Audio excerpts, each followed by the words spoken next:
Ce qu'il faut bien comprendre, c'est que quoi qu'on fasse, je veux dire, on pourra choper la quantité de cocaïne, de cannabis, de ce que vous voulez sur le territoire national. Tout ça est inefficace pour faire perdre de l'argent aux trafiquants.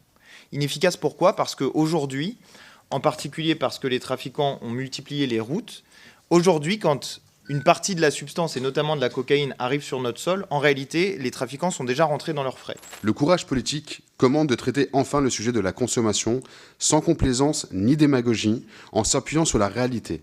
Les politiques stigmatisantes à l'égard des consommateurs ont fait la preuve de leur inefficacité dès lors qu'elles n'ont pas empêché l'augmentation de la consommation ni mis un terme à l'accentuation de la menace que le trafic fait peser sur la sécurité et l'ordre public.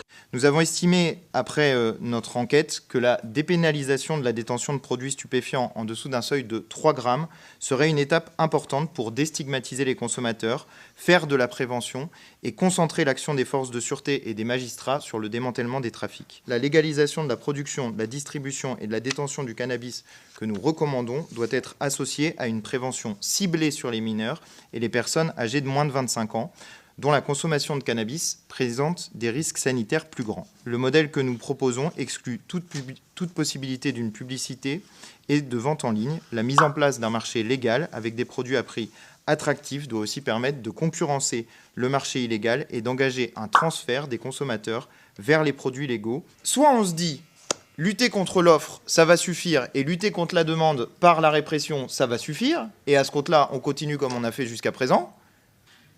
Mais moi, je considère que ça ne marche pas.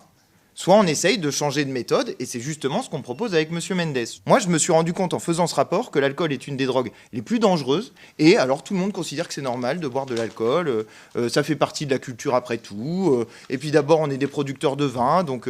mais justement, comment a-t-on réussi jusqu'à présent à faire baisser la consommation d'alcool ? Par des politiques de prévention. Est-ce qu'on a interdit l'alcool? Non. Là où ça a été mis en place, l'interdiction et la prohibition de l'alcool, on a eu des résultats désastreux aux États-Unis quand ça a été mis en place. Peut-être est-il temps de s'interroger sur les méthodes qui sont mises en œuvre. Et je vais vous dire, il y a des bonnes nouvelles, en fait, qui ne sont jamais mises en avant. Il y a une baisse de la consommation des drogues, d'une manière générale, chez les plus jeunes.